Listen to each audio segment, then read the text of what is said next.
الحمد لله وكفى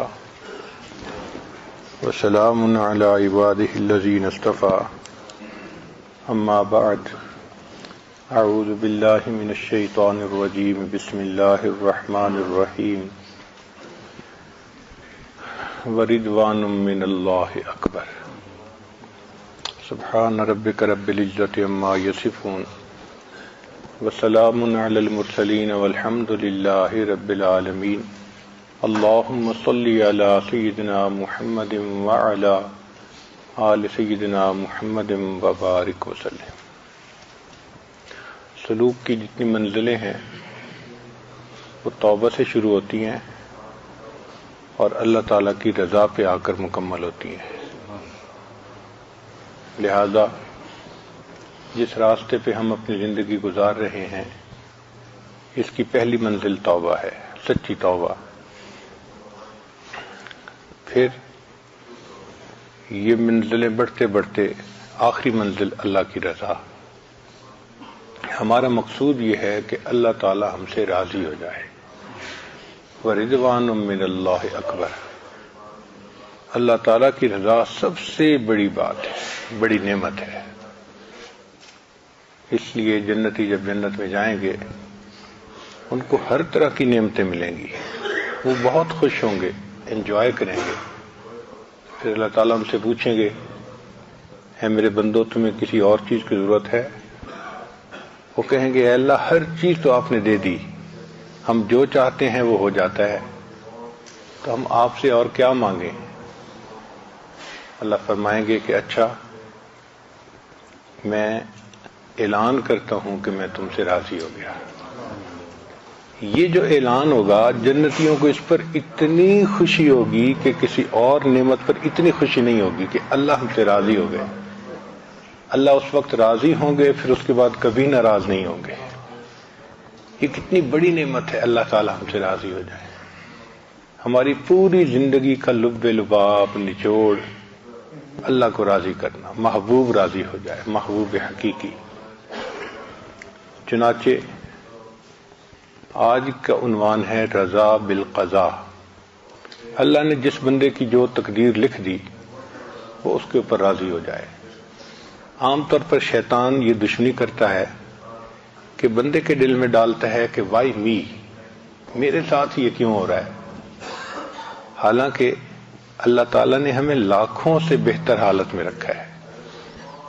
وہ بھی لوگ ہیں جن کی آنکھیں ہی نہیں، جو بول ہی نہیں سکتے، جو سن ہی نہیں سکتے، جن کے پاؤں سلامت نہیں، ہاتھ سلامت نہیں۔ ایسے بھی ہیں کہ باڈی ہے لیکن ان کی عقل سلامت نہیں، سوچ نہیں سکتے۔ تو اللہ تعالیٰ نے ہمیں دیکھیں کتنی نعمتوں میں رکھا۔ پھر کتنے لوگ ہیں جو بے اولاد ہیں، باوجود اس کے کہ وہ مال پیسے والے ہیں، اولاد سے محروم ہیں۔ اللہ نے ہمیں اولاد کی بھی نعمت عطا فرمائی۔ پھر اللہ تعالیٰ نے ہمیں ایمان کی بھی نعمت عطا فرمائی۔ تو ہم اگر نعمتوں پہ غور کریں تو ہم تو اللہ تعالیٰ کی نعمتوں میں ڈوبے ہوئے بندے ہیں۔ یقین کریں کہ جتنی نعمتیں اس نے ہمیں دی ہیں وہ ہماری اوقات سے بڑھ کر ہیں۔ ہم اس قابل نہیں تھے، بن مانگے اس نے یہ نعمتیں عطا فرمائی۔ تو ہم اپنی تقدیر پہ راضی رہیں، جو اللہ نے لکھ دیا ہم اس پہ راضی ہیں۔ اس کی مثال یوں سمجھیں کہ ایک چھوٹا بچہ اس بات پہ راضی ہوتا ہے کہ اس کی ماں اس کے لیے جو کرے وہ ٹھیک ہے۔ تو جیسا چھوٹے بچے کو ماں پہ اعتماد ہوتا ہے اور وہ ماں کی ہر بات پہ خوش ہو جاتا ہے، اسی طرح بندے کا تعلق اللہ سے ہونا چاہیے کہ ہم اللہ تعالیٰ کی ہر بات پہ راضی ہو جائیں۔ جیسا اللہ نے چاہا ہمیں دنیا کے اندر رکھا، ہم اس حال میں راضی ہیں۔ ایک دفعہ بنی اسرائیل نے حضرت موسیٰ علیہ السلام سے سوال پوچھا کہ اے موسیٰ علیہ السلام ہمیں کیسے پتہ چلے کہ اللہ ہم سے راضی ہیں؟ آپ کو طور پہ جاتے ہیں تو آپ ذرا اللہ تعالیٰ سے پوچھئے۔ چنانچہ حضرت موسیٰ علیہ السلام کو طور پر تشریف لے گئے تو انہوں نے سوال پوچھا، اے اللہ میری قوم پوچھتی ہے کہ کیسے پتہ چلے کہ آپ ہم سے راضی ہیں؟ رب کریم نے فرمایا، اے میرے پیارے موسیٰ علیہ السلام ان لوگوں کو جا کے بتا دو اگر یہ اپنے دل میں مجھ سے راضی ہیں تو میں ان سے راضی ہوں، اگر ان کے دل میں مجھ سے شکوے ہیں تو میں ان سے ناراض ہوں۔ تو بڑا آسان طریقہ ہے یہ معلوم کرنے کا کہ اللہ ہم سے راضی ہے یا نہیں۔ اپنے دل میں جھانک کے دیکھیں۔ جو مومن ہوتا ہے ہر حال میں اللہ سے راضی، الا الکفر والضلال، سوائے کفر اور گمراہی کے ہر حال میں اللہ سے راضی۔ جس حال میں اللہ رکھے بس ہمارے لیے وہی حال بہتر ہے۔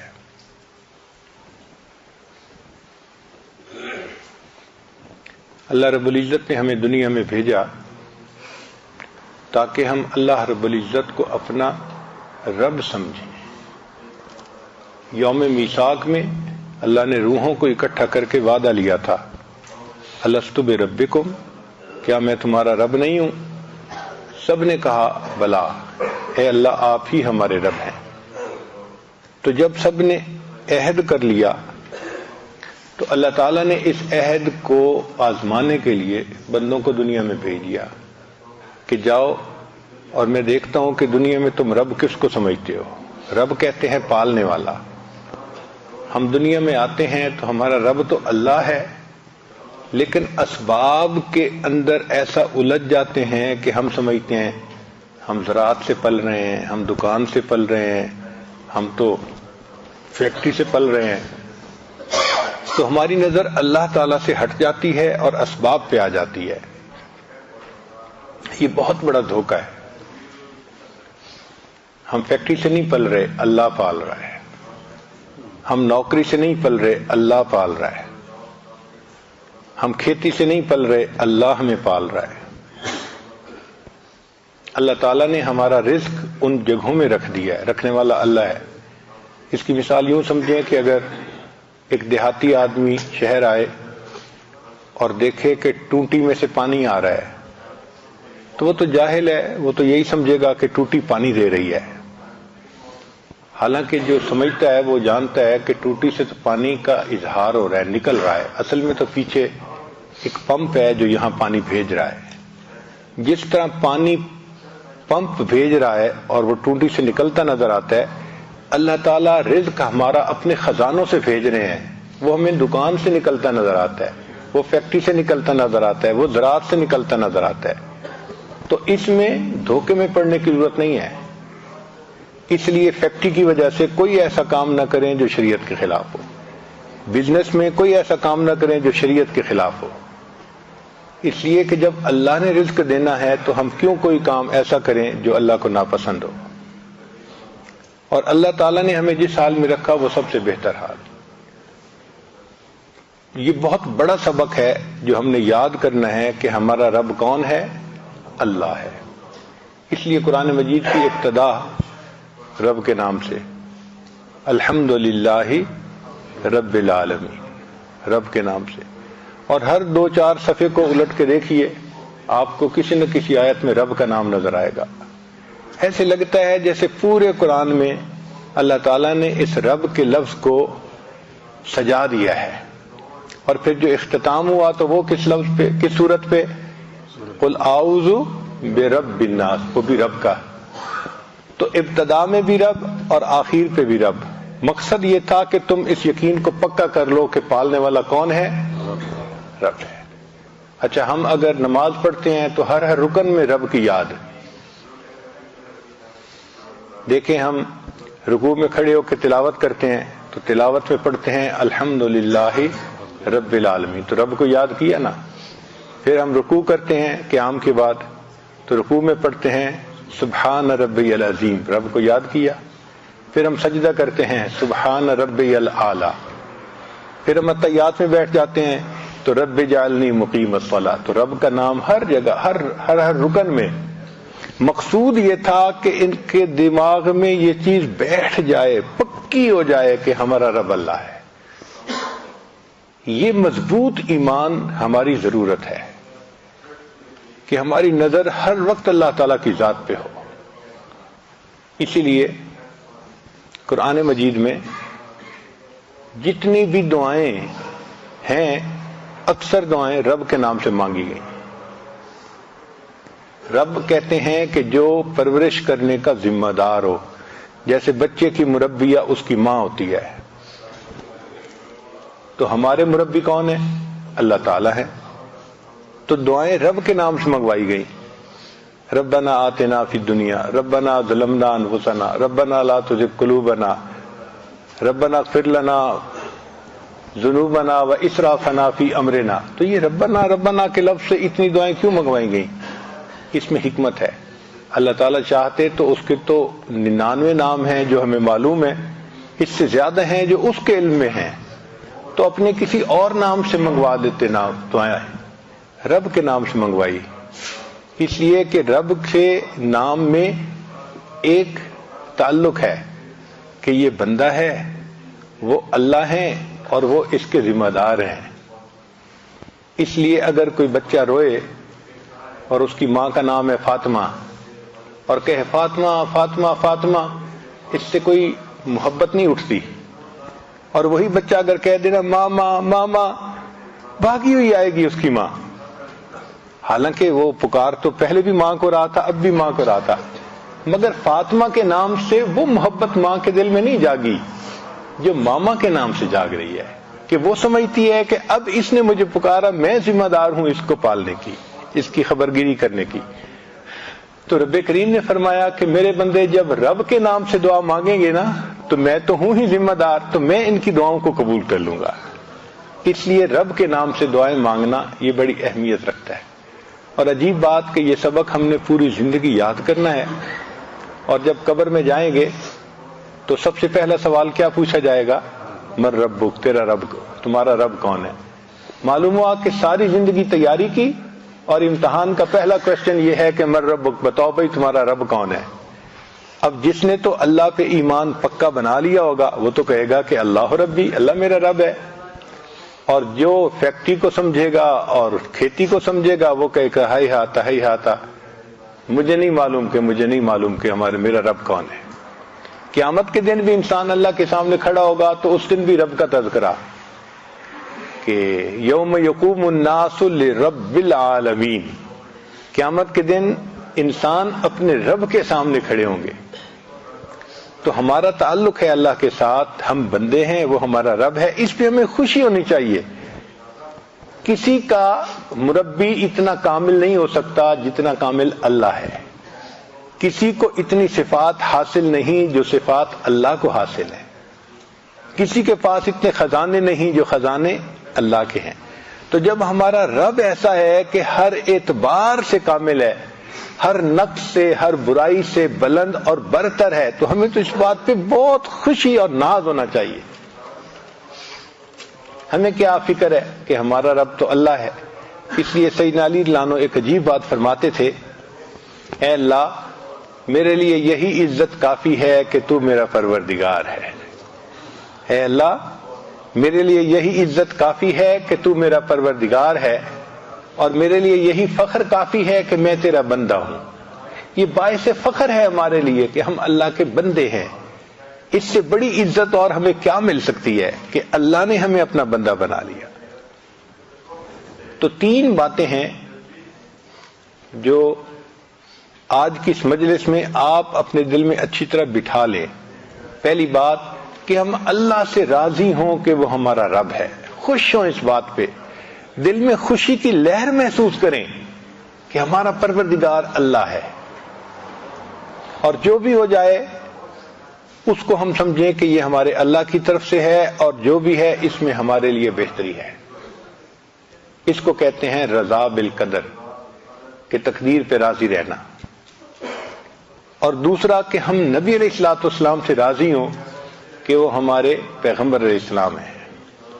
سچی بات ہے، نبی علیہ الصلوۃ والسلام کی تعلیمات کے انوارات جب نصیب ہوتے ہیں نا تو اتنا شکر کا احساس ہوتا ہے دل میں، اے اللہ آپ نے کتنا کرم کیا کہ آپ نے اپنے محبوب کو ہمارا راہبر و رہنما بنا دیا.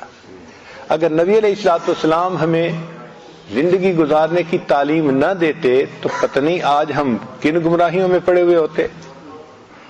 دیکھیں مسنون دعاؤں کے معنی پہ غور کریں. اگر نبی علیہ الصلوۃ والسلام نے یہ دعائیں مانگنی نہ سکھائی ہوتی انسانوں کے دماغ کی پرواز اتنی نہیں تھی کہ وہ اپنے دماغ سے ایسی دعائیں مانگ سکتے. اب یہ جو ہے رب اللہم مہدنا فی من ہدیت وعافنا فی من عافیت، ان کے معنی پہ غور کریں. معنی بتاتے ہیں کہ اگر یہ دعا نبی علیہ الصلوۃ والسلام نہ سکھاتے تو کسی ولی کی اتنی پرواز نہیں تھی کہ وہ اپنی فہم سے ایسی دعا مانگ سکتا. یہ نبوت کی شان ہے. جو اللہ کو کامل جانتے تھے انہوں نے مانگنا سکھا دیا. اور جو طائف کی دعا ہے وہ تو پڑھ کے حیران ہی ہوتے ہیں، حیرت ہی ختم نہیں ہوتی کہ اللہ کے محبوب صلی اللہ علیہ وسلم نے کتنی خوبصورت دعا مانگی. اور یہ دعا اللہم انی عبدک وابن عبدک وابن امتک، حیران ہوتے ہیں یا اللہ کیا سونے کی سیاہی سے لکھنے کے قابل الفاظ ہیں جو محبوب صلی اللہ علیہ وسلم کی مبارک زبان سے نکلے ہیں. تو نبی علیہ الصلوۃ والسلام کی تعلیمات کا جب نور نصیب ہوتا ہے نا تو ایک احسان کی کیفیت دل میں آتی ہے کہ شکر ہے کہ اللہ کے حبیب صلی اللہ علیہ وسلم ہمارے معلم اور ہمارے مرشد ہمارے نبی علیہ الصلوۃ والسلام، اور ان کی محبت دل میں آتی ہے. تو ہم نبی علیہ السلام سے راضی ہیں کہ وہ ہمارے نبی ہیں، اور دین اسلام سے ہم راضی ہو جائیں کہ وہ ہمارا دین ہے. سچی بات تو یہ ہے کہ اگر ہمیں دین نہ ملتا ہم جانوروں جیسی زندگی گزارتے. کتنے لوگ دنیا میں ہیں جو عقل میں ہم سے اچھے ہیں لیکن بیچارے ایسی بری زندگی گزار رہے ہیں کہ جانوروں جیسی. ہمیں شریعت نے بتایا کہ دیکھو یہ حلال ہے کھاؤ اور یہ حرام ہے مت کھاؤ. ان بیچاروں کو پتہ ہی نہیں، حرام حلال کی تمیز ہی نہیں، چنانچہ پتہ نہیں کیا کیا چیزیں کھاتے ہیں. ہمارے ایک قریبی ساتھی تھے، وہ ایک مرتبہ چائنا چلے گئے. اب وہاں لوگ انگلش کم جانتے ہیں اور یہ انگلش ہی بول سکتے تھے، تو ان کو خوب بھوک لگی. یہ چاہتے تھے کہ میں کہیں سے کچھ کھانا کھاؤں، تو انہوں نے سوچا کہ چلو میں اشاروں کی زبان سے اپنا کام نکالتا ہوں. ایک چائنیز کو انہوں نے کھڑا کیا اور اس کو انہوں نے کہنا چاہا کہ بھئی مجھے بھوک لگی ہے، تو انہوں نے پیٹ کی طرف اشارہ کیا، پیٹ خالی ہے میرا. وہ ان کو لے کے گیا ایک جگہ، جا کے دیکھا تو وہ ٹوائلٹ تھا. وہ سمجھا ان کے پیٹ میں خرابی ہے اور یہ بیچارہ ٹوائلٹ جانا چاہتا ہے. کہتے ہیں کہ میں ٹوائلٹ میں آگے حیران، یہ مجھے کہاں لے کے آیا. پھر میں نے سوچا کہ میں کچھ اور طریقہ اختیار کروں. ایک دوسرے بندے کو روکا اور اس بندے کو پھر میں نے منہ کی طرف اشارہ کیا کہ میں کچھ کھانا چاہتا ہوں. وہ مجھے کہنے لگا کہ آؤ میرے ساتھ. وہ مجھے لے کے گیا ایک ریسٹورانٹ کے اوپر، اور میں نے دیکھا تو وہاں مچھلیاں اور اس قسم کی چیزیں بہت تلی ہوئی پڑی تھیں، کباب بنے ہوئے پڑے تھے. اور میں ان کو دیکھ رہا تھا تو کہنے لگا کہ جہاں مچھلی پڑی تھی وہاں ایک چوہا بھی پڑا تھا، پورا کا پورا تلا ہوا. اس کی دم بھی نظر آ رہی ہے، مونچھیں بھی نظر آ رہی ہیں. کہتے اس کو دیکھ کے مجھے تو طبیعت میں بڑی کراہت ہوئی کہ ہیں یہ چوہے بھی کھاتے ہیں. خیر میں نے ایک جگہ دیکھا کہ بھئی کچھ گول گول بوٹیاں ہیں، تو میں نے پھر اسے کہا کہ بھئی مجھے یہ سالن چاہیے. اس نے کہا ٹھیک ہے. جب وہ سالن ڈال رہا تھا تو میرے دل میں اچانک خیال آیا میں اسے پوچھ تو لوں کہ یہ گوشت ہے کس کا. تو میں نے اس سے پوچھا کہ بھئی یہ گوشت ہے کس کا. وہ آگے سے کہنے لگا وہ پتہ چلا کتے کا گوشت تھا. تو اب بتائیں کہ ایسے بھی لوگ ہیں بیچارے چوہے کھاتے ہیں، کتے کھاتے ہیں، بندر کھاتے ہیں، سور کھاتے ہیں. یا اللہ تیرا کتنا ہم پر کرم، ہم تو ساری زندگی سجدے میں پڑے رہے. اللہ ہم آپ کا شکر ادا نہیں کر سکتے کہ آپ نے ہمیں ایسا دین عطا کیا، ایسی نعمت عطا فرمائی کہ بس معلوم کرو اور عمل کرتے چلے جاؤ. تو ہم یقینی بات ہے کہ اللہ تعالیٰ کے اس نعمت کا شکر ادا نہیں کر سکتے جو دین اسلام کی نعمت اللہ نے دی ہے. یہ جو ہمارے گھروں میں اولاد ماں باپ کی محبتیں ہیں، یہ محبتیں آپ کو کفر کی زندگی میں نظر نہیں آ سکتی، نہیں ہے. چنانچہ ایک ریاست ہے کنیکٹیکٹ، نیو یارک کے قریب ہے، نیو جرسی نیو یارک کے قریب ہے. وہاں پر ایک مقدمہ چلا جو ٹی وی کی زینت بنا، یعنی اس کو ٹی وی پہ دکھایا گیا پوری پروسیڈنگز کو، چونکہ سب نے دیکھا اس لیے میں بھی نقل کر رہا ہوں۔ مقدمہ کیا تھا؟ ایک ماں نے بیٹے پہ مقدمہ کیا کہ میرا خاوند فوت ہو گیا، یہ میرا جوان بیٹا ہے، میں اس کے ساتھ گھر میں رہتی ہوں، میرا مقدمہ یہ ہے کہ اس میرے بیٹے نے ایک کتا پالا ہوا ہے اور یہ دن میں تقریباً 3-4 گھنٹے اس کتے کے ساتھ گزارتا ہے، اس کو باہر لے کے جاتا ہے، کھانا کھلاتا ہے، اس کا خیال رکھتا ہے، 3-4 گھنٹے روزانہ یہ کتے کے ساتھ گزارتا ہے۔ میں اس کی ماں ہوں، میں اکیلی اداس ہوتی ہوں، میرا دل چاہتا ہے کہ یہ بچہ میرے کمرے میں 5 منٹ کے لیے آئے، یہ نہیں آتا، تو میں عدالت سے استدعا کرتی ہوں کہ اس کو حکم دیں کہ یہ روزانہ 5 منٹ کے لیے آ کے مجھے اپنا چہرہ ہی دکھا دیا کرے۔ ماں نے مقدمہ کیا اور وکیل کیا، بچے نے بھی اس کے مقابلے میں وکیل کیا، اور یہ مقدمہ چلا، دونوں طرف سے دلائل دیے گئے، اور دلائل دینے کے بعد جو مقامی قانون تھا اس کے حساب نے جج نے ججمنٹ دی کہ جی کتا اس لڑکے نے پالا ہوا ہے، کتا اس کی لائبلٹی ہے، 2 گھنٹے لگیں 5 گھنٹے لگیں اس کو لگانے پڑیں گے اس کی ضرورت کو پورا کرنے کے لیے، چونکہ اس کی ذمہ داری ہے۔ رہ گئی ماں، تو چونکہ بچے کی عمر 18 سال سے اوپر ہو چکی، اس کی ماں اس کی جو ہے لائبلٹی نہیں ہے، ہم قانون کے مطابق بچے کو مجبور نہیں کر سکتے کہ اپنی ماں کو روزانہ چہرہ دکھا دیا کرے۔ اب بتائیں جہاں ماں باپ اور اولاد کا یہ تعلق ہو وہاں کیا زندگی ہوگی؟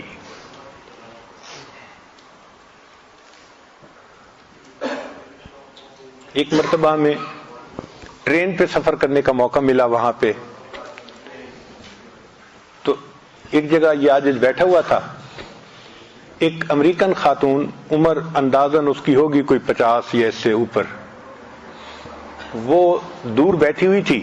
جب اس نے دیکھا کہ یہ بندہ اکیلا بیٹھا ہے تو ساتھ والی سیٹ پر آ کر بیٹھ گئی اور مجھ سے پوچھنے لگی آپ مسلمان ہیں؟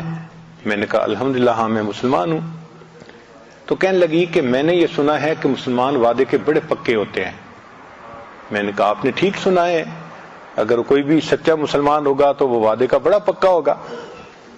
کہنے لگی اچھا آپ میرے ساتھ ایک وعدہ کر سکتے ہیں؟ مجھے حیرت ہوئی، میں جانتا نہیں یہ کون عورت ہے اور مجھ سے کیوں کہہ رہی ہے کہ میرے ساتھ ایک وعدہ کریں۔ تو میں نے اس سے پوچھا کہ بھئی میں تو نہیں آپ کو جانتا، آپ کیوں کوئی ایسی بات کر رہی ہیں؟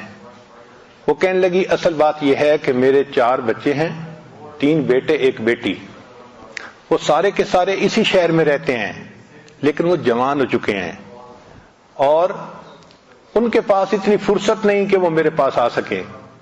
خاوند فوت ہو گیا، میں اکیلی رہتی ہوں، اب سارا دن اکیلا رہ رہ کے میں نفسیاتی مریض بن گئی ہوں۔ تو میں آپ سے یہ وعدہ لینا چاہتی ہوں کہ آپ امریکہ میں جہاں بھی ہوں گے مجھے روزانہ 1 منٹ کے لیے کلیکٹ کال کریں گے۔ کلیکٹ کال کا مطلب یہ ہوتا ہے کہ میں کہیں سے کال کروں تو بل اس کو آئے گا جو ریسیو کرے گا، تو میں بل پے کروں گی، آپ 1 منٹ کے لیے مجھے صرف ہیلو ہائے کر دیا کریں۔ میں نے کہا اس سے کیا فائدہ ہوگا؟ کہنے لگی کہ مجھے ہوپ رہے گی کہ آج دن میں مجھے بھی کال آئے گی اور کوئی بندہ مجھ سے پوچھے گا تم کیسی ہو۔ ایک ماں جس کے 4 بچے ہیں اور اسی شہر میں ہیں، وہ ماں ترس رہی ہے کہ کوئی بندہ 24 گھنٹے میں 1 مرتبہ کال کر کے مجھے یہ پوچھ لے کہ تم ٹھیک ہو۔ جہاں یہ ماں باپ اور اولاد کا تعلق ہو وہاں کیا خاندانی زندگی ہوگی؟ ہمارے ہاں ماں باپ اولاد میں کیا محبتیں ہیں، یہ سب کس کا نتیجہ ہے؟ دین اسلام کی تعلیمات کا نتیجہ ہے۔ الحمدللہ بچے ماں باپ پہ قربان ہوتے ہیں، ماں باپ اولاد پہ جان دیتے ہیں، یہ محبتیں سب اس وجہ سے ہیں۔ تو یہ دین اسلام کی برکت ہے جو اللہ نے ہمیں عطا فرمائی ہے۔ یہ جو پاک رہنا، صاف رہنا، یہ دین اسلام کی برکت ہے جو اللہ نے ہمیں عطا فرمائی ہے۔ تو ہم 3 باتوں میں بہت خوش ہوں۔ کیا؟ اللہ تعالیٰ سے خوش ہوں کہ وہ ہمارا رب ہے، نبی علیہ السلام سے خوش ہوں کہ وہ ہمارے پیغمبر ہیں، اور دین اسلام سے خوش ہوں کہ وہ ہمارا دین ہے۔ جو بندہ 3 چیزوں میں خوش ہو گیا، اب نبی علیہ السلام کی حدیث مبارکہ سن لیجئے کہ اللہ تعالیٰ کے حبیب صلی اللہ علیہ وسلم فرماتے ہیں ذاق طعم الایمان، اس بندے نے ایمان کا مزہ چکھ لیا. من رضی باللہ ربا، جو اللہ سے راضی ہو گیا کہ اللہ رب ہے، وہ بے محمد النبی، اور محمد صلی اللہ علیہ وسلم سے راضی ہو گیا کہ وہ ہمارے نبی ہیں، وہ بالاسلام دینا، اور اسلام سے راضی ہو گیا کہ وہ دین ہے. یعنی یہ تین کام کرنے سے بندے کو ایمان کی لذت نصیب ہو جاتی ہے، چاشنی نصیب ہو جاتی ہے. تو ہمیں اللہ سے راضی رہنا چاہیے. اللہ ہمیں جس حال میں رکھا ہے ہمارے لیے وہی حال بہتر ہے. اگر کوئی اور حال ہوتا تو ہم دکھی ہو جاتے، ہم پریشان ہو جاتے. یوں بندہ سمجھتا ہے کہ میں تو بڑا دکھی ہوں، حالانکہ ہمیں اللہ تعالیٰ نے لاکھوں سے بہتر حال میں رکھا ہے. شکوے کرنا، یہ کہنا کہ یہ نہ ہوا وہ نہ ہوا، یہ اللہ تعالیٰ کو ناپسند ہے. چنانچہ فرمایا کہ جس نے یہ چاہا کہ جس وقت جو چیز اللہ جل شانہ نے پیدا فرمائی اس وقت میں کوئی دوسری چیز پیدا ہوتی تو اس نے اپنے جہل و نادانی میں کوئی دقیقہ نہ چھوڑا. مشائخ نے لکھا ہے رضا کیا ہے، فرماتے ہیں ہوا سرور القلب یمر بمر القضاء، کہ قضاء کے اوپر دل کو سرور مل جائے، اس کو رضا کہتے ہیں. نبی علیہ السلام نے ارشاد فرمایا عجبت من قضاء اللہ عز وجل للمؤمن ان اصابہ خیر حمد ربہ وشکرہ، کہ میں حیران ہوں، تعجب ہوتا ہے مجھے مومن کے حال پر کہ جب اللہ تعالیٰ اس کو اچھے حال میں رکھتا ہے تو وہ اللہ کی حمد بیان کرتا ہے، اس کا شکر ادا کرتا ہے. وَإِنْ أَصَابَتْهُ مُصِیبَةٌ، اور اگر اس بندے کو کوئی مصیبت پہنچتی ہے حامد ربہ وصبرا، وہ اللہ کی حمد بیان کرتا ہے اور اس پر صبر کرتا ہے. المؤمن یؤجر فی کل شیء، مومن کو ہر بات میں اجر ملتا ہے. حتی فی اللقمۃ یرفعها الی فی امرأتہ، حتیٰ کہ بیوی کے منہ میں لقمہ ڈالتا ہے اس پر بھی اللہ اجر عطا فرماتے ہیں. کیا خوبصورت دین ہے کہ بیوی کو مسکرا کے دیکھو تو اس پر نیکی ملتی ہے، اور بیوی کے منہ میں لقمہ ڈالو اس پر خوشی ملتی ہے. اپنی ہی انسان ضرورتوں کو پورا کرتا ہے، اللہ نے اس پر بھی ہمارے لیے اجر لکھ دیا ہے. یہ بیوی کے منہ میں لقمہ ڈالنا یہ بھی نبی علیہ الصلوۃ والسلام کی ایسی سنت ہے کہ جس پر گھر آباد ہو جاتے ہیں. ایک مرتبہ لاہور کا ایک نوجوان تھا، اس کی شادی کو کچھ مہینے ہو گئے تھے تو ملنے کے لیے آیا. ہم نے پوچھا سناؤ بھائی آپ خوش ہیں؟ تو بڑا غصے میں تھا، کہنے لگا جی کیا کروں، بس ماں باپ نے ایسی بیوی ڈھونڈ کے دی ہے جو بالکل جو ہے نا وہ دین سے محبت نہیں رکھتی، نماز نہیں پڑھتی، کہتا رہتا ہوں پردے کا خیال نہیں کرتی، فلاں نہیں کرتی فلاں نہیں کرتی. ایک لمبی چارج شیٹ اس نے بنائی ہوئی تھی. تو مقصد اس کا یہ تھا، یہ کہتے ہیں to read in between the line, کہ اگلا بات تو کر رہا ہے لیکن مدعا کیا ہے یہ سمجھنا پیر کا مقصد، پیر کا کام ہوتا ہے. ہمارے حضرت فرمایا کرتے تھے اگر مرید ہونا 420 تو پیر ہوتا ہے 840. اللہ تعالیٰ ان کو وہ فہم دے دیتے ہیں کہ وہ سمجھ جاتے ہیں کہ یہ چاہتا کیا ہے. اور ہمارے حضرت رحمۃ اللہ کو تو اللہ نے کشف عطا فرمایا تھا. ایک مرتبہ کراچی میں یہ عاجز خدمت میں حاضر تھا تو ایک عالم آئے، تو مجھے پتا تھا کہ یہ عالم حضرت سے کیا پوچھنے کے لیے آئے ہیں. تو میں حضرت کی خدمت میں حاضر ہوا اور میں نے کہا کہ حضرت وہ فلاں عالم آپ سے ملنے کے لیے آئے ہیں.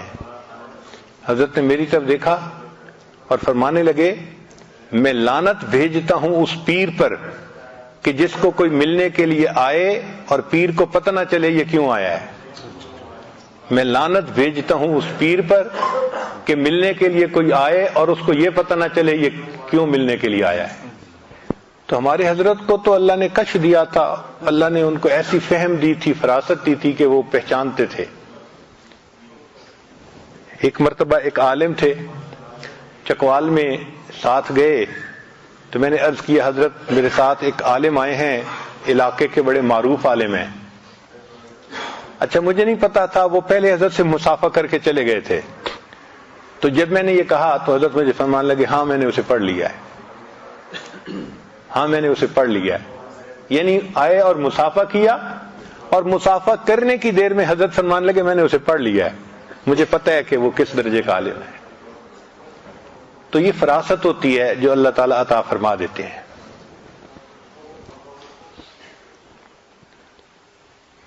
اب اس نوجوان نے آ کے نا جب لمبی 4 شیٹ بیان کی تو مجھے سمجھ لگ گئی کہ یہ کہنا کیا چاہتا ہے۔ وہ اصل میں مجھ سے NOC مانگ رہا تھا کہ حضرت جی کہہ دیں کہ تم اس کی طبیعت ذرا ٹھیک کرو تو میں بیوی کو جو ہے ذرا ٹھیک کر دوں گا۔ خیر جب اس نے اپنی ساری بات کر لی تو میں نے اس سے کہا کہ اچھا مجھے یہ بتاؤ کہ جس وقت شادی ہوئی تھی اس وقت تو آپ بھی اسی حال میں تھے، چونکہ اس کو بیعت ہوئے بھی تھوڑا وقت ہوا تھا۔ شادی کے وقت جیسا لڑکا تھا ویسی لڑکی ماں باپ نے ڈھونڈی تھی۔ کہنے لگے جی ہاں اس وقت تو میری بھی حالت وہی تھی۔ میں نے کہا پھر آپ کیسے بدلے؟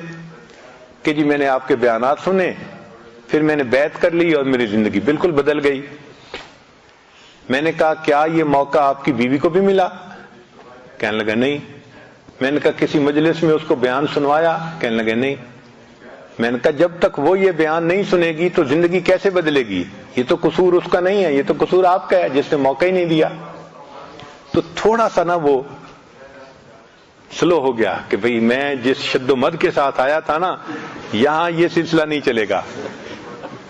اچھا خیر میں نے پھر اس کے بعد اس سے ویسے باتیں کی، جنرل باتیں جو ہوتی ہیں نوکری کے بارے میں ادھر ادھر کی، اور پھر اس کے بعد اس کو رخصت کرتے ہوئے میں نے کہا کہ آپ ایسا کریں کہ جب جائیں نا تو جاتے ہوئے راستے سے مٹھائی کا ایک ڈبہ لے لیں۔ اس نے پوچھا جی؟ میں نے کہا وہ جا کے جب گھر میں دسترخوان بچھے نا کھانے کے لیے تو وہ مٹھائی کا ڈبہ بھی اس کے اوپر رکھنا اور ان میں سے مٹھائی کا ایک ٹکڑا اٹھا کے نا بیوی کے منہ میں ڈالنا۔ وہ مجھ سے پھر پوچھتے جی؟ اس کو سمجھ نہیں آ رہی تھی کہ بھئی یہ مجھے کہہ کیا رہے ہیں۔ وہ تو آیا تھا اس کو سیدھا کرنے کی نیت سے اور ہم اسے کہہ رہے تھے کہ بیوی کے منہ میں مٹھائی کا۔ تو پھر میں نے اسے کہا کہ بھئی میں فارسی نہیں بول رہا اردو میں بات کر رہا ہوں، آپ مقصد کو سمجھیں کہ جائیں اور یہ سنت عمل ہے اور آپ تو ماشاءاللہ اب بہت سنتوں پہ عمل کرتے ہیں تو اس سنت پہ بھی عمل کریں۔ کہنے لگا جی ٹھیک ہے، وہ چلا گیا۔ اللہ کی شان دیکھیں کہ دوسرے دن بیوی کو لے کے آیا، میری بیوی بیعت ہونے کے لیے آئی ہے۔ میں نے پوچھا کیسے؟ کہنے لگا میں گھر گیا، مٹھائی کا ڈبہ دسترخوان پہ رکھوایا تو بیوی خاموشی سے دیکھتی رہی کہ یہ ہو کیا رہا ہے۔ پھر لقمہ کھاتے کھاتے میں نے ایک گلاب جامن اٹھایا اور بیوی کے منہ کی طرف بڑھایا تو وہ میری طرف دیکھنے لگی کہ کیا کر رہے ہو؟ تو میں نے کہا کہ یہ مجھے حضرت صاحب نے بتایا ہے کہ نبی علیہ السلام کی سنت ہے تو میں اس سنت پہ عمل کر رہا ہوں، تمہارے منہ میں یہ لقمہ۔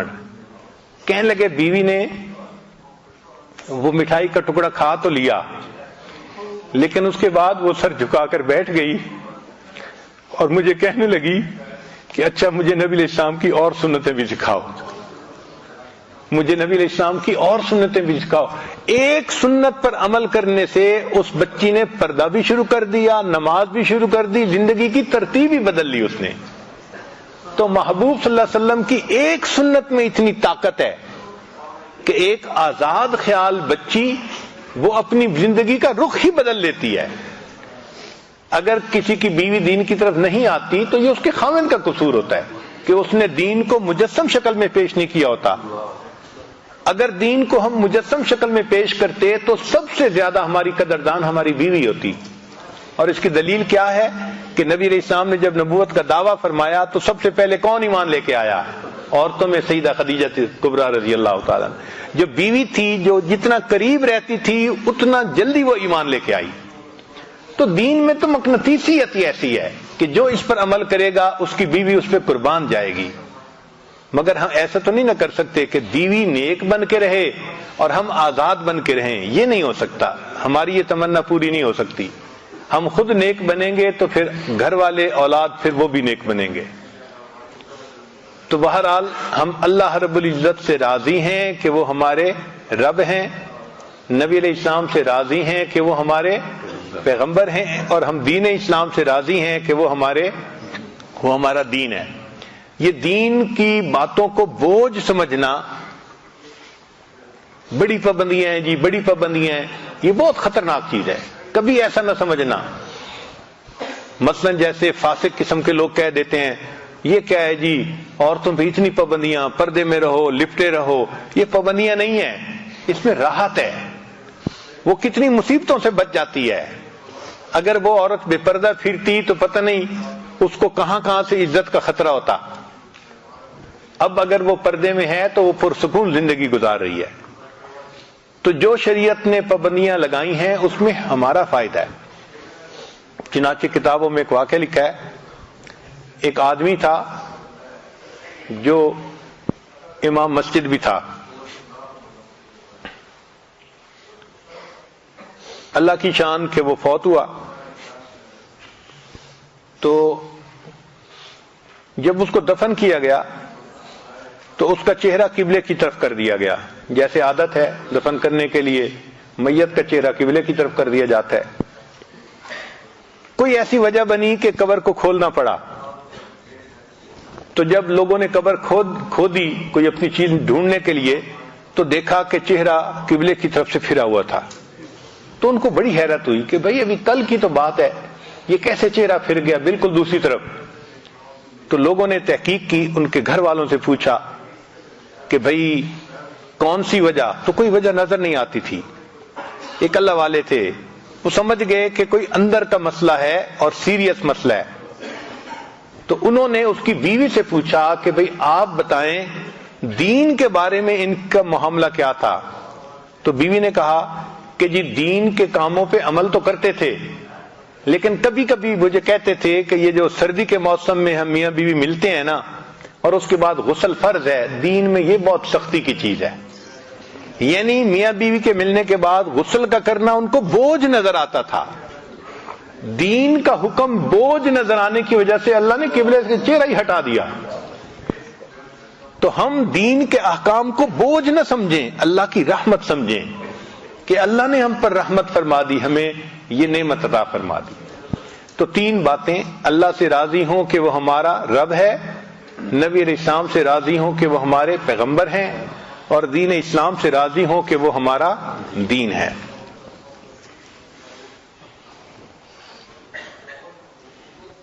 قال رسول اللہ صلی اللہ علیہ وسلم الصبر رضا،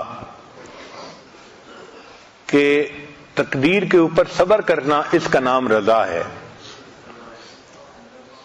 نبی علیہ السلام نے ارشاد فرمایا الرضا غنیمتی، کہ رضا میری غنیمت ہے۔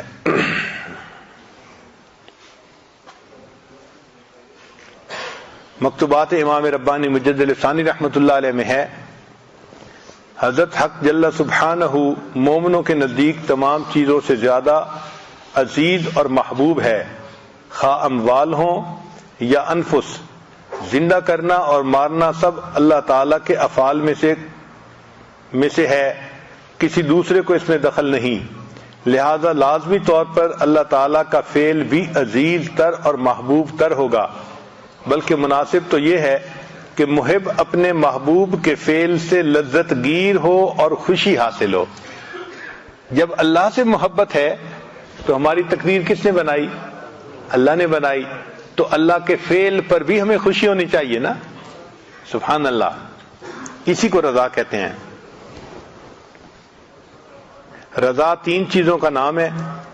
اللہ تعالیٰ کا دین جس طرح اس نے اتارا ہے تو اس کے ساتھ راضی ہو جائے، تقدیر اور روزی جس طرح اس نے تیرے اور دوسروں کے لیے مقرر فرمائی تو اس کے ساتھ راضی ہو جائے، اور تیسرا ما سوی اللہ کی بجائے تو اپنے مولا کے ساتھ راضی ہو جائے۔ جنید رحمت اللہ علیہ فرماتے تھے رضا یہ ہے کہ تو اپنے اختیار کو ترک کر دے۔ حارث رحمت اللہ علیہ فرماتے تھے حکم الہی کے جاری ہونے پر دل کو سکون حاصل ہونا رضا ہے۔ ذنون مصری رحمت اللہ فرماتے تھے قضاء الہی کے گزرنے کے ساتھ ساتھ دل کا خوش ہونا یہ رضا ہے۔ وفی بعض الاخبار، اور بعض پہلے کی کتابوں میں یہ لکھا ہے، یقول اللہ تبارک و تعالی، اللہ تعالیٰ یہ ارشاد فرماتے ہیں، من لم یرض بقضائی، جو بندہ میری قضا سے راضی نہیں ہوتا، ولم یصبر علی بلائی، اور میری بھیجی ہوئی بلا کے اوپر صبر نہیں کرتا، فلیخرج من تحت سمائی، اس کو چاہیے کہ میرے آسمان کے نیچے سے نکل جائے، ولیتخذ ربا سوائی، اور میرے سوا کسی اور کو اپنا رب بنا لے۔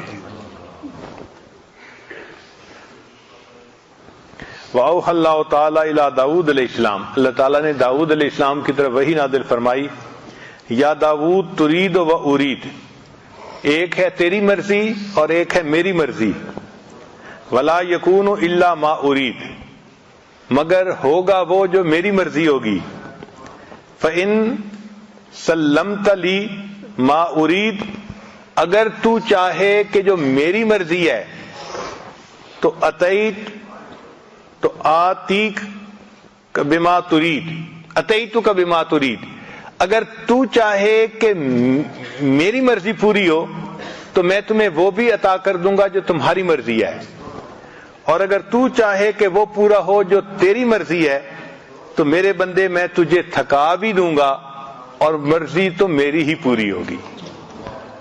ایک تیری مرضی ہے، ایک میری مرضی ہے، اگر تو چاہے کہ تیری مرضی پوری ہو تو میں تجھے تھکا بھی دوں گا اور تیری مرضی کو بھی پورا نہیں ہونے دوں گا، اور اگر تو چاہے کہ میری مرضی پوری ہو تو اے میرے بندے میں تیری مرضی کو بھی پورا کر دوں گا۔ تو ہمیں تو اللہ کی مرضی پہ راضی ہو جانا چاہیے۔ لقمان علیہ السلام نے اپنے بیٹے سے کہا، اوصی کا بخصال، اے بیٹے میں تجھے ایک بات کی نصیحت کرتا ہوں، تقربک من اللہ، وہ اللہ کے تمہیں قریب کر دے گی بات، وتباعدک من سخطہ، اور اللہ کے غصے سے تجھے دور کر دے گی، ان تعبد اللہ لا تشرک بہ شیئا، کہ تو اللہ کی عبادت کر اور اللہ کے ساتھ کسی کو شریک نہ بنا، وَإِن تَرْضَى بِقَدَرِ اللَّهِ فِيمَا أَحْبَبْتَ وَكَرِهْتَ، اور تو اللہ کی تقدیر پہ راضی ہو جا جو تجھے اچھی لگے یا بری لگے، کوئی بات بھی ایسی تو اس پہ راضی ہو جا، یعنی کوئی چیز پسند ہے، مرضی کے موافق ہے یا مرضی کے خلاف ہے، اس پہ اللہ سے راضی ہو جا، یہ چیز تجھے اللہ کے غصے سے دور کر دے گی۔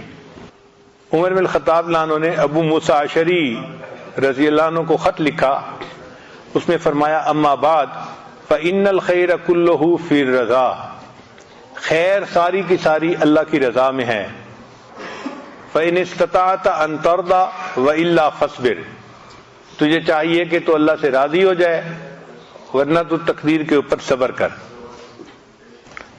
امام ربانی مجدد لسانی رحمۃ اللہ فرماتے ہیں کہ مقام رضا مقام محبت سے بلند ہے، مقام رضا مقام محبت سے بلند ہے۔ فرماتے ہیں مقام رضا محبت اور حب کے مقام سے بھی بالا تر ہے، کیونکہ مرتبہ رضا مرتبہ محبت سے بلند ہے، چونکہ محبت میں اجمالاً اور تفصیلاً انسیت کا وجود ہے، اور مقام رضا میں نسبتیں حذف ہو جاتی ہیں جو حضرت حق سبحانہ کی ذات کے مناسب ہیں، اور مقام رضا کے اوپر حضرت خاتم الرسل علیہ الصلاۃ والتسلیمات کے علاوہ کسی کا قدم نہیں ہے، یعنی جتنے لوگوں کو بھی معرفت نصیب ہوئی ان کو مقام محبت تک معرفت نصیب ہوئی، اور اللہ کے حبیب صلی اللہ علیہ وسلم کو مقام رضا تک ہوئی۔ شاید اسی مقام کی خبر دیتے ہوئے نبی علیہ السلام نے فرمایا ہے، لی مع اللہ وقت لا یسعنی فیہ ملک مقرب ولا نبی مرسل، میرے لیے اللہ تعالیٰ کے ساتھ ایک ایسا وقت بھی ہوتا ہے جس میں کوئی مقرب فرشتہ اور نبی مرسل شریک نہیں ہوتا۔ اب علامات ہیں کہ بندہ رضا کے مقام تک کب پہنچتا ہے۔ پہلی علامت عین مصیبت میں محبت کا بھڑکنا، یعنی اللہ تعالیٰ کی طرف سے بندے کے اوپر کوئی مصیبت آئے اور بندے کے دل میں اللہ کی محبت جوش مار رہی ہو، یہ پہلی علامت۔ چنانچہ ایک صحابی کے بارے میں آتا ہے کہ ان کو پھوڑا نکل آیا، جس پھوڑے سے کہ موت آ جاتی تھی، اور کافی تکلیف کے عالم میں تھے۔ اس تکلیف کے عالم میں وہ اللہ تعالیٰ کو مخاطب کر کے کہتے تھے، اے میرے مالک، تو جو چاہے میرے ساتھ کر، میں تیری محبت کے اوپر ابھی بھی قائم ہوں۔ اے اللہ، تو جو چاہے میرے ساتھ کر، میں تیری محبت پر ابھی بھی قائم ہوں۔ اور ابو سلیمان فرماتے ہیں، اذا صلی العبد عن الشہوات فہو راض، جو بندہ شہوات کو چھوڑ دے وہ اپنے اللہ سے راضی ہو گیا۔ عبداللہ ابن مبارک رحمۃ اللہ فرماتے ہیں، الرضا لا یتمنا خلاف حالہ، اپنے حال کے خلاف جو بندہ تمنا نہ کرے وہ اللہ سے راضی ہوتا ہے۔ رضا بالقضاء کے انعامات، کہ جو بندہ اللہ تعالیٰ کی تقدیر پہ راضی ہو جاتا ہے، اللہ سے خوش ہو جاتا ہے، پھر اس کے بعد اس کو انعام کیا ملتا ہے؟ کمال ایمان کا ذائقہ چکھنا، ذاق طعم الایمان من رضی باللہ ربا و بالاسلام دینا و بمحمد الرسولہ۔ دوسرا، اللہ کی محبت کا ملنا۔ چنانچہ الرضا باب اللہ الاعظم وجنت الدنیا، یعنی جو انسان اللہ پہ راضی ہو جاتا ہے اس کو گویا دنیا کی جنت نصیب ہو جاتی ہے، ایسا سکون مل جاتا ہے اس کے دل میں، پھر ایسے بندے کو جنت کی بشارت ملتی ہے، یا ایتھا النفس المطمئنہ ارجعی الی ربک راضیۃ مرضیہ فادخلی فی عبادی وادخلی جنتی۔ مصیبت پر راضی رہنے والے کے لیے جنت کی بشارت۔ اس پر ابو موسیٰ اشعری رضی اللہ عنہ کی ایک حدیث ہے جو انہوں نے نقل کی کہ اذا مات ولد العبد قال اللہ للملائکۃ، جب کسی بندے کا بیٹا فوت ہو جائے تو اللہ تعالیٰ ملائکہ کو فرماتے ہیں، قبضتم ولد عبدی، تم نے بندے کے بچے کی روح قبض کر لی؟ فیقولون نعم، ملائکہ کہتے ہیں جی ہاں۔ فیقول، اللہ فرماتے ہیں، قبضتم ثمرۃ فؤادہ، تم نے اس کے دل کے پھل کو توڑ لیا؟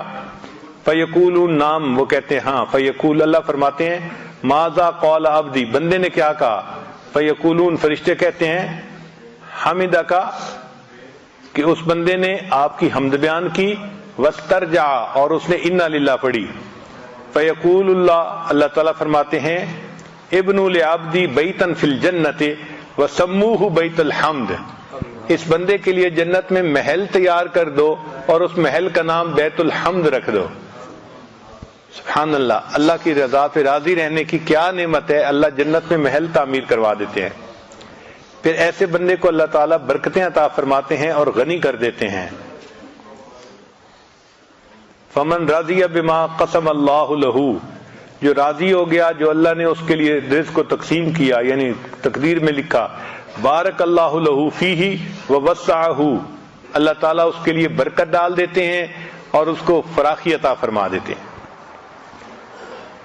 پھر جو بندہ اللہ سے راضی ہوتا ہے، اسرع الناس مرن علی الصراط، پل صراط سے جو لوگ گزریں گے ان میں سب سے زیادہ تیز رفتاری کے ساتھ وہ بندہ گزرے گا جو اللہ کی رضا پہ راضی رہے گا۔ پھر جلساء الرحمن یوم القیامہ، کہ جو بندے اللہ سے راضی ہوں گے وہ قیامت کے دن اللہ تعالیٰ کے ہم جلیس ہوں گے، مجلس میں بیٹھنے کی ان کو سعادت نصیب ہوگی اور اللہ کی ان کو رضا حاصل ہوگی اور ان کو افضل درجات حاصل ہوں گے جنت میں۔ پھر ان کو اجر عظیم حاصل ہوگا، جو اللہ سے راضی ہوتے ہیں ان کو اللہ تعالیٰ اجر عظیم عطا فرماتے ہیں۔ اور ایک حدیث مبارکہ ہے، وہب بن منبہ رحمۃ اللہ علیہ نقل کرتے ہیں کہ داؤد علیہ السلام کو اللہ نے وحی نازل فرمائی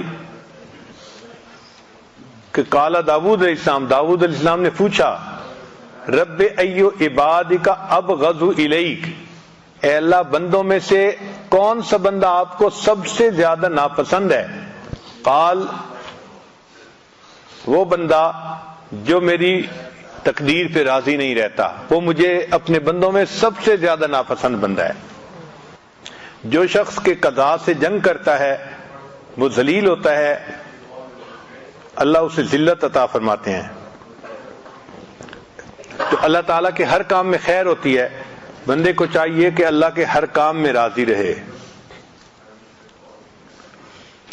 یہ اسرائیلیات میں ایک واقعہ ہے کہ ایک عابد تھا بنی اسرائیل کا، اس نے دعا مانگی کہ یا اللہ میں نے اتنے سال آپ کی عبادت کی، اب آپ مجھے یہ بتا دیجئے کہ جنت میں مجھے کون سی بیوی ملے گی؟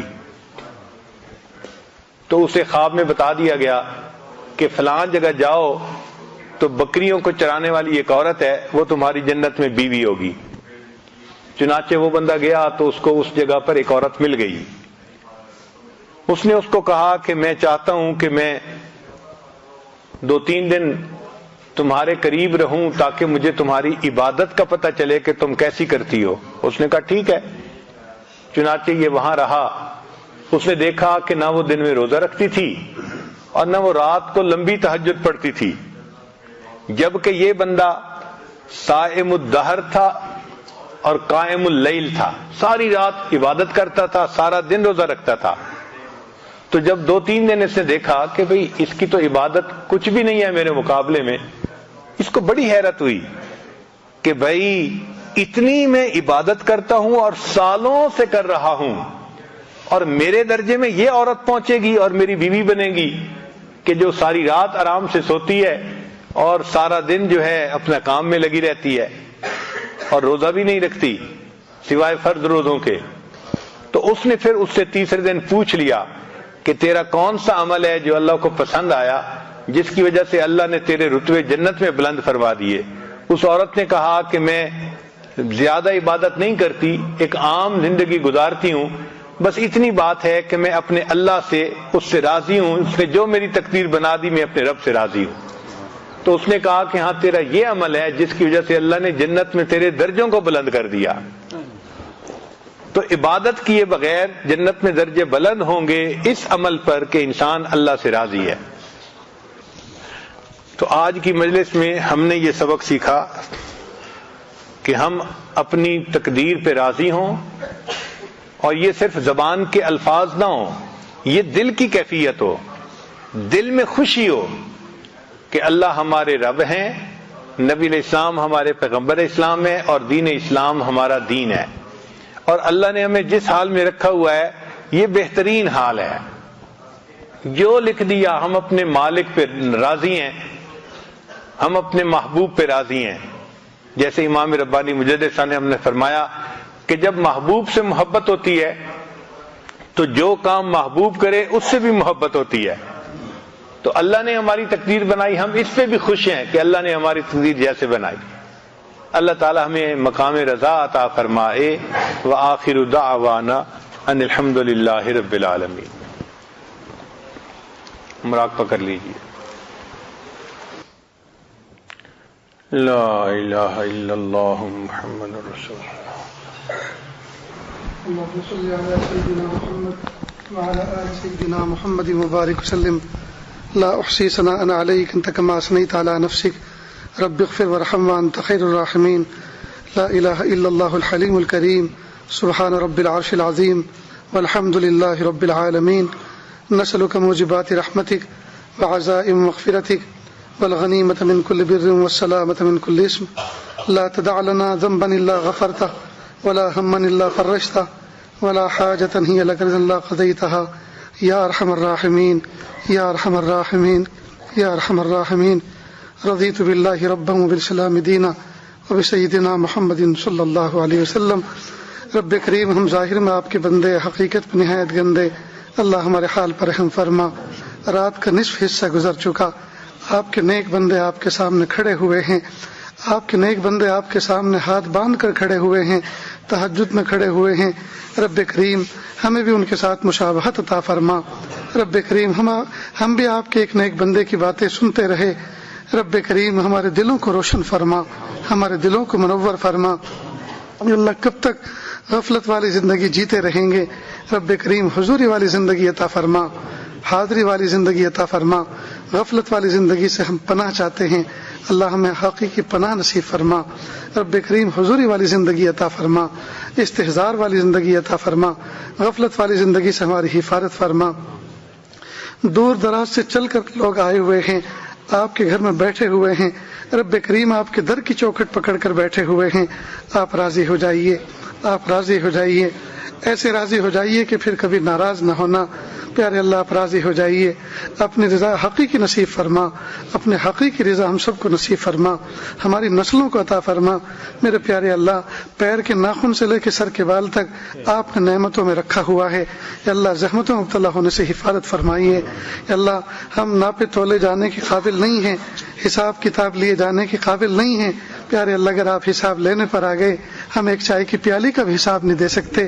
پیارے اللہ ہم ایک صبح اور ایک شام کا بھی حساب نہیں دے سکتے، ایک وقت کے دسترخوان کا بھی حساب نہیں دے سکتے۔ اللہ جی ہم ناپے تولے جانے کے قابل نہیں ہیں، آزمائے جانے کے قابل نہیں ہیں۔ آپ راضی ہو جائیے، نعمتوں میں رکھیے اور شکر کی توفیق عطا فرمائیے۔ اللہ مصیبتوں سے حفاظت فرمائیے، مصیبتوں سے حفاظت فرمائیے۔ ہم آپ کے کمزور بندے ہیں، رب کریم آپ کے حبیب پاک صلی اللہ علیہ وسلم نے ہمیں خبر دی ہے، جو بندہ مصیبتوں پہ صبر کرتا ہے اس کو بھی جنت دیں گے، اور جو نعمتوں پہ شکر کرتا ہے اس کو بھی جنت دیں گے۔ پیارے اللہ آپ مصیبت بھیجیں پھر ہم اس پہ صبر کریں، پھر آپ ہمیں جنت عطا فرمائیں۔ اللہ ہم کمزور بندے ہیں، پیارے اللہ اس راستے سے ہم آپ کا قرب حاصل نہیں کر سکتے۔ رب کریم آپ نعمتیں عطا فرمائیے، نعمتوں کا استحقاق عطا فرمائیے، نعمتیں عطا فرمائیے اور اس پر شکر کی توفیق عطا فرمائیے، اور اس طرح سے اپنے قرب خاص عطا فرما دیجئے۔ اللہ جی آپ راضی ہو جائیے۔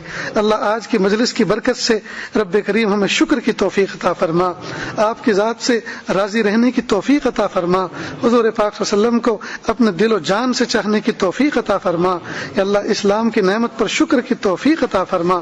اللہ آپ ہمارے شکر کو قبول فرما لیجئے، اللہ ہمارے شکر کو قبول فرما لیجئے، ہمارے اعمال کو قبول فرما لیجئے۔ یا اللہ ہمیں دائمی استقامت عطا فرما دیجئے۔